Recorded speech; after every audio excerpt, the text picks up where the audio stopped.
Well, Adrian, let's start with the basics. The name of the album is Boleros Psicodélicos. What exactly is a psychedelic bolero or ballad? Yeah, so for people that don't know, a bolero is a ballad. Typically a bolero is a kind of a traditional Latin American style of music that is a ballad, a little bit more of a traditional instrumentation, acoustic. Usually an acoustic guitar, light percussion, usually like really nice harmonies. Came via Spain, Cuba, and then as it kind of spread through Latin America, a lot of different parts of the world kind of had their own little interpretation of it. It was something that I grew up kind of always hearing around me. It wasn't exactly what I was, playing in my garage bands or anything like that. But when I remember hearing, I was already living in Austin, and I was driving one day, and I heard this song, and it was like this drummer sounded like a funky soul drummer, and the guitar player sounded like the Ventures. It had all this reverb, and there was a combo organ, and there was like effects on the vocals, and it was kind of trippy. But I was listening, and I'm like, that's just a bolero, but with electric instruments. It was the weirdest thing. I literally pulled over and was like, what is this called, the station?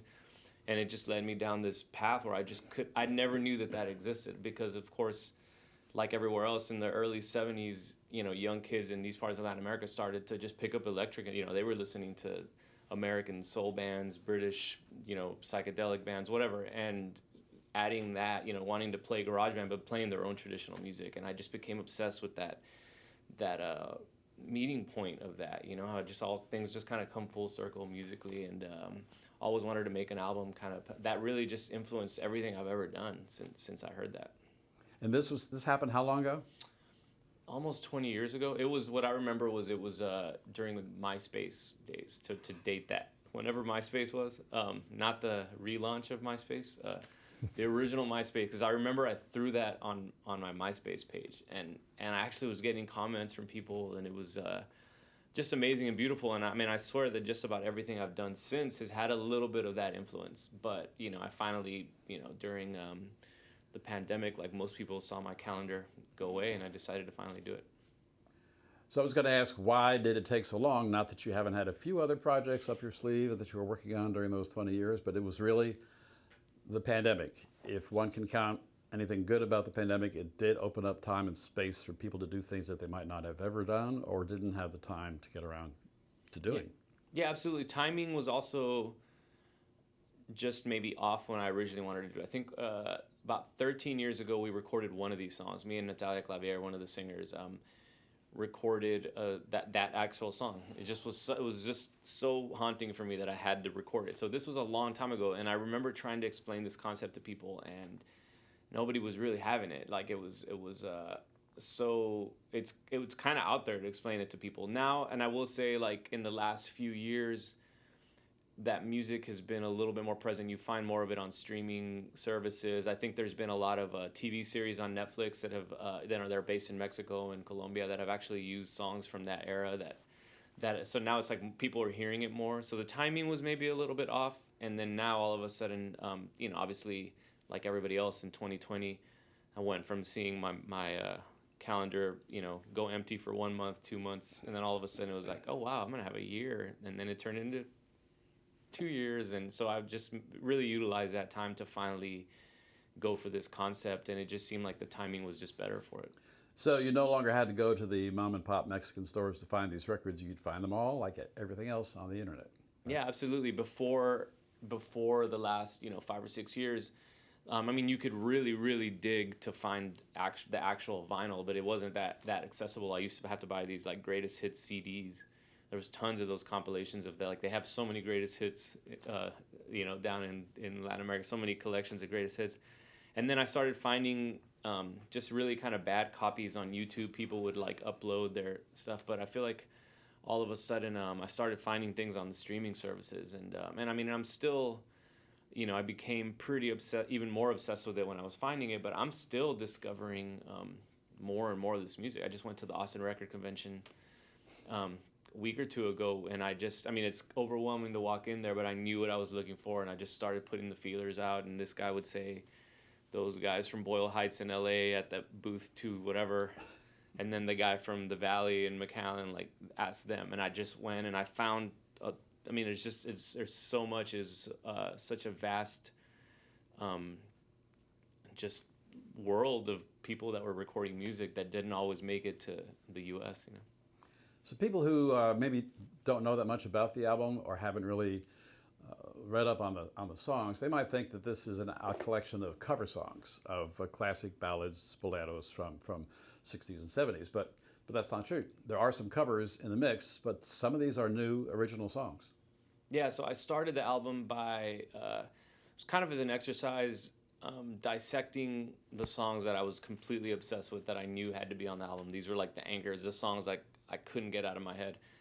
I would sit there by myself and just dissect the whole song, and then put it back together, record it by myself, and play the song and record the instrumental, and just really get in there and be like, what is it that's making, there's the bolero song form, there are some similarities in song structures and chord progressions and stuff that you find, but it was like, what is it that I'm really, really attracted to here? So I just started recording all these covers, and then at a certain point I actually stopped listening to any of those, and I just started writing music, but it was so seeped in me that it was showing up in all this other stuff, knowing that it was all for this album. So it was like, it started by me just covering a bunch of songs to really get in there, and then I just ran off on myself and made some originals. So aside from the songs and the lyrics, there is a certain tension and element of drama that goes throughout the production and the musical arrangements. And that's from you. I mean, basically that's your musical instinct, and that's where the jazz and the soul and other influences come into play, right? Yeah, absolutely. I mean, I've listened to, I've been obsessed with at different points in my life so many different kinds of music. I still go back and forth. It doesn't, by no means is our boleros the only thing I've listened to the last few years. So I'll go for 3 months of nothing but hip hop, and then soul, and then go back to psychedelic rock, and so it all just kind of is circling around in there, and I'm kind of grabbing from a little bit of all of it, in just about anything I do, I think.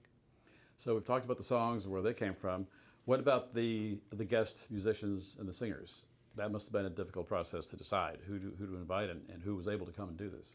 Yeah, it was definitely difficult. It wasn't, to be honest, the list was not very long, because there's a lot of singers. I wanted to keep it all in Spanish. There's some stuff that just gets lost in translation, particularly with this music, that I wanted to keep it all in Spanish. It's a really particular style of singing that not everybody can do, So there are artists that I was big fans of, and I would really listen to their music, and even a couple people I spoke to that just weren't comfortable with it. So it was the list was getting just shorter, and also it just started playing itself out. Luckily during the pandemic, nobody could give me an excuse that they had something else going on. But honestly, a lot of people started working on their own albums. So some people would be like, I'm, on my own album, but you couldn't say like, oh, I have plans on Friday, because I knew nobody had anything to do. So the list, it all worked itself out just perfectly. But the end result was that the singers who did come are the ones who felt most confident that they could pull this off. Yeah, it was we had quite a few. I had this inspiration playlist. I'd show them first, and some people actually, Ile, who's one of the singers on the album, she actually was like, "That's all great. Have you ever heard da da da da?" And all of a sudden, 15 songs were added to my playlist, and that was part of the discovery. It was like one door opens another, and it became this kind of exchange of ideas. And but of all these singers that were on here, they all got the concept, and I felt like they all brought something different. A different approach to it. They're not all trained in the style of music or anything like that, but I think most of us come from households where at some point it was around you.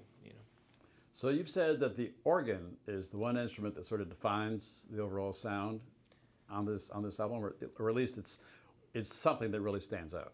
Yeah, absolutely. That's a huge component of that era again. Of the late '60s, early '70s, when bands were, particularly bands playing this kind of music, weren't able to have a horn section or anything like that, and there was farfisas and all kinds of funky combo organs, and that was a really big sound of that. That replaced strings and horns and everything all at once, and was taking influence from all kinds of music. I also did, there were some bands and artists that did have bigger budgets that did have full orchestras and these really baroque, grand arrangements, and I definitely incorporated a little bit of that, particularly in the live show. Was like, there were a lot of bands that relied on the combo organ. There were some artists that actually had the budget for the orchestra and all that, and I liked that middle ground of all that.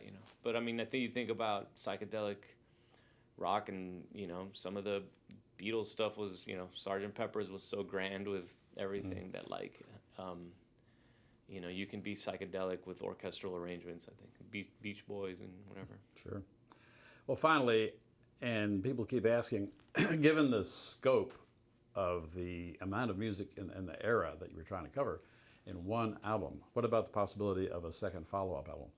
Yeah. I'm not ever like someone who really likes to kind of repeat things, but this is one that just the other day I was thinking like, I think I need to do a volume 2. I didn't feel, at some point you have to finish, seal it, and deliver it. But there was a lot of things that I kind of were left hanging for me, where I'm like, I wish I still wanted to do something like this and like this and like this. And at the time, like I said, not all the singers were available and everything. So there is definitely a possibility for a volume 2. Just don't wait another 20 years or for another pandemic. Yeah, I hope not.